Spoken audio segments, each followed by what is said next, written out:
DCB മീഡിയയുടെ പുതിയൊരു വീഡിയോയിലേക്ക് സ്വാഗതം. മെയ് മാസത്തിൽ സംസ്ഥാനത്ത് കൂടുതൽ ആനുകൂല്യങ്ങൾ എത്തിച്ചേരുമെന്ന അറിയിപ്പുകളാണ് ഇപ്പോൾ വന്നുകൊണ്ടിരിക്കുന്നത്. നേരത്തെ കേരള സർക്കാർ 2 മാസത്തെ ക്ഷേമ പെൻഷൻ തുകയുടെ വിതരണം ഉണ്ടാകുമെന്ന് അറിയിച്ചിരുന്നു. ഇപ്പോൾ കേന്ദ്ര സർക്കാർ നൽകുന്ന PM കിസാൻ സമ്മാൻ നിധിയുടെ 20ാം ഗഡുവായ 2000 രൂപയും കർഷകരുടെ അക്കൗണ്ടുകളിലേക്ക് എത്തുകയാണ്. രാജ്യത്ത് 10 കോടിയോളം കിസാൻ നിധി ഗുണഭോക്താക്കളിൽ കേരളത്തിലെ 25 ലക്ഷത്തോളം കർഷകരും ഉൾപ്പെടുന്നുണ്ട്. ഇതുവരെ 19 ഗഡുക്കളിലൂടെ ഓരോരുത്തർക്കും 38,000 രൂപയാണ് കേന്ദ്രത്തിൽ നിന്നും ലഭിച്ചിരിക്കുന്നത്.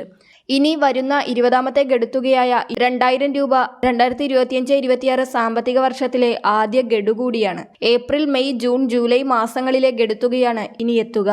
അതിനു മുൻപായി PM കിസാനിലുള്ളവർ ചില കാര്യങ്ങൾ ശ്രദ്ധിക്കേണ്ടതുണ്ട്. 19ാമത് ഗഡു കിട്ടിയവർ ഉൾപ്പെടെ ചില ഗുണഭോക്താക്കൾക്ക് അവർ നേരത്തെ പൂർത്തിയാക്കിയ eKYCയുടെ സ്റ്റാറ്റസ് നോക്കുമ്പോൾ ReKYC ചെയ്യണമെന്ന് കാണിച്ചിട്ടുണ്ടാകും. എല്ലാവർക്കും ഇത് വരില്ല. ഗുണഭോക്താവ് ജീവിച്ചിരിപ്പുണ്ടോ എന്ന് സംശയം തോന്നുന്നത് പോലുള്ള ചില സാഹചര്യങ്ങളിലാണ് ചിലർക്ക് ഇത് വരുന്നതെന്നാണ് റിപ്പോർട്ടുകളിൽ കാണുന്നത്.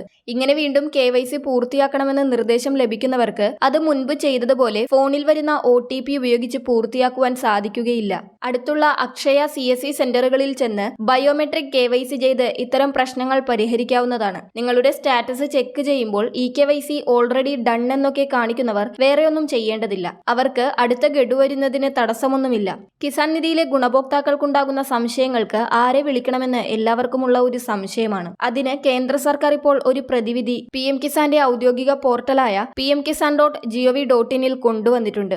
കേരളത്തിലെ 14 ജില്ലകളിലും ഉള്ളവർക്ക് നിങ്ങളുടെ അടുത്തുള്ള കൃഷിവകുപ്പ് ഉദ്യോഗസ്ഥരുടെ നമ്പറുകൾ ഇപ്പോൾ PM കിസാൻ പോർട്ടലിൽ നിന്നും ലഭിക്കുന്നതാണ്. ഇടുക്കിയിലുള്ളവർക്കായി 10 കൃഷിവകുപ്പ് ഉദ്യോഗസ്ഥരുടെ നമ്പറുകളുണ്ട്. വയനാട്ടിലുള്ളവർക്ക് 6 ഉദ്യോഗസ്ഥരുടെയും കണ്ണൂർ, എറണാകുളം ജില്ലകളിലുള്ളവർക്ക് 16 വീതം കൃഷി ഉദ്യോഗസ്ഥരുടെയും നമ്പറുകൾ നൽകിയിട്ടുണ്ട്.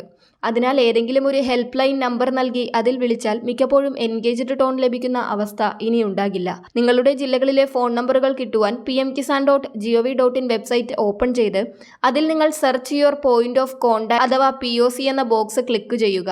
അപ്പോൾ സ്റ്റേറ്റ് നോഡൽ കോണ്ടാക്ട് ഡീറ്റെയിൽ എന്ന ബോക്സ് തുറന്നു വരും. അതിൽ സെർച്ച് ഡിസ്ട്രിക്ട് നോഡൽ എന്നത് സെലക്ട് ചെയ്ത ശേഷം സ്റ്റേറ്റിൽ കേരള എന്നും ഡിസ്ട്രിക്ട് എന്നതിൽ നിങ്ങളുടെ ജില്ലയും സെലക്ട് ചെയ്ത് ക്ലിക്ക് ചെയ്താൽ നിങ്ങളുടെ ജില്ലയിലെ കൃഷി ഓഫീസർമാരുടെ മൊബൈൽ നമ്പറും ഇമെയിൽ IDയും ലഭിക്കുന്നതാണ്.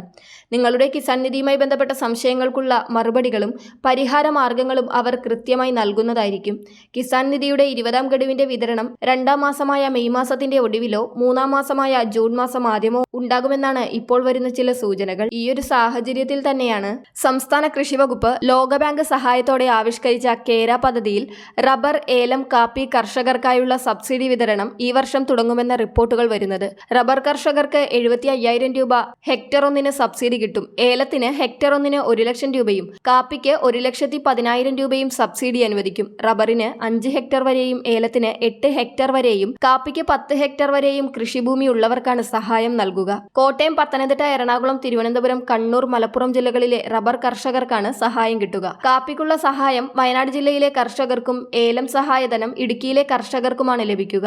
ജൂണിൽ സബ്സിഡി ലഭ്യമാകുമെന്ന് കൃഷിവകുപ്പ് അധികൃതർ അറിയിച്ചിട്ടുണ്ട്. 3 വിളകളിലും 10 ഹെക്ടർ വരെ കൃഷിഭൂമിയുള്ള കർഷകർക്ക് പ്രത്യേക പരിശീലനം നൽകും. പരിശീലനം നേടി അപേക്ഷിക്കുന്നവരിൽ നിന്നാണ് സബ്സിഡിക്ക് അർഹരായവരെ തിരഞ്ഞെടുക്കുക. കേര പദ്ധതിയുടെ ആദ്യ ഗഡുവായി 139 കോടി രൂപ ലോകബാങ്കിൽ നിന്ന് ലഭിച്ചു കഴിഞ്ഞു. കൃഷിവകുപ്പിന്റെ 2,365 കോടി രൂപയുടെ പദ്ധതിക്കാണ് അംഗീകാരം ലഭിച്ചത്. കിസാൻ നിധി ആനുകൂല്യം കൂടാതെ ലഭിക്കുന്ന ഇത്തരം ധനസഹായങ്ങളും വാങ്ങിയെടുക്കുവാൻ കൃഷി ചെയ്യുന്നവർ ശ്രദ്ധിക്കുക. അതിർത്തിയിലെ സംഘർഷാവസ്ഥയൊക്കെ കാരണം 20ാം ഗഡുവിന്റെ വിതരണം നേരത്തെയാകുവാനും അതല്ലെങ്കിൽ കുറച്ച് വൈകുവാനുമൊക്കെ സാധ്യതയുണ്ട്. കൃത്യമായ അറിയിപ്പുകൾ എത്തുമ്പോൾ ചാനലിലൂടെ അറിയിക്കുന്നതാണ്. മറ്റൊരു ഇൻഫോർമേറ്റീവ് വീഡിയോയുമായി വീണ്ടും കാണാം.